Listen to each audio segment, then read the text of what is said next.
A healthy and happy New Year. That's what we are traditionally wishing each other on New Year's Eve.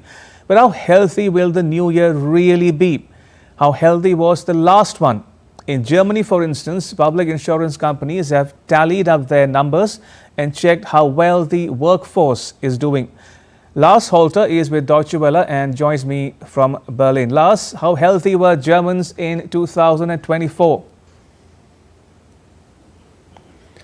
Thanks for having me. Well, looking at the headline number here, it's not great. On average, German employees were out sick 17.7 days this past year, and that's a new record. A year earlier, the number stood at 17.4 days, and looking a bit further back, before the COVID pandemic, the annual average stood at 14.1 sick days per employee. Now, what is bothering Germans? It's mostly respiratory diseases, so that covers everything from the cold to the flu, throw a few COVID infections in there, but of course also some tougher conditions like pneumonia. Then a second on the list are psychological conditions, with patients suffering from burnout, depression, angst or panic attacks.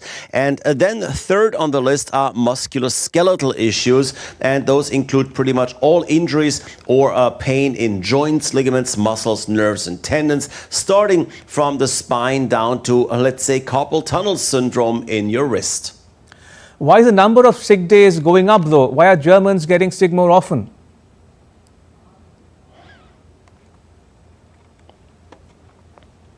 I think they're not. Fortunately, they're not getting sick more often, but they stay home from work more often. And there seems to be a direct link to the pandemic a few years ago. I can tell you from my own experience that I used to go to work when I had a cold, and usually even a light fever wouldn't really stop me. There's that idea that you're needed at your job. There's a sense of responsibility, of course.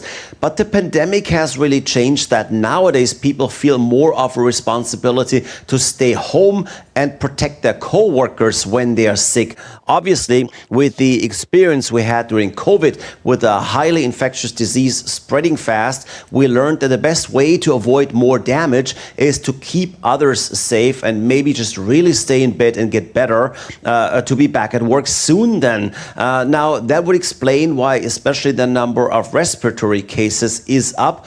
Now, one thing I found really interesting in the report that I saw, the number of sick days in southern Germany is quite a bit lower than in the northwestern part of Germany. The situation is worst in the northeastern part. Pretty much the entire region of the former East Germany has about 15% more sick days than the average. I'm not sure why that is. I guess that at some point warrants a deeper look too. Can you tell us what jobs are especially affected by people getting sick? Yes, and that's quite interesting too, because there are differences. Of course, people tend to get sick no matter what they do, but there are a few professions that really stand out. The number of sick days is relatively high in the health sector, but that of course includes doctors and nurses that are around sick patients a lot. They might catch something faster, and they might also stay home more when they're sick so as not to endanger their patients. Then there's jobs in construction, mining and similar industrial jobs. Here we can see more of those musculoskeletal issues because of the physical labor involved. And then there's a few jobs with surprisingly few sick days. Those include IT and telecommunication jobs. Those, of course, are often done remotely. So a cold or a cough don't really stop you from working because you can log into the system safely from home. And another group with very few sick days, self-employed people. That is obviously because they literally get paid for the work they do. They don't have paid sick days, so they tend to work in almost any condition simply because they can't afford otherwise. Lars, thank you. Lars Holter reporting there from Berlin.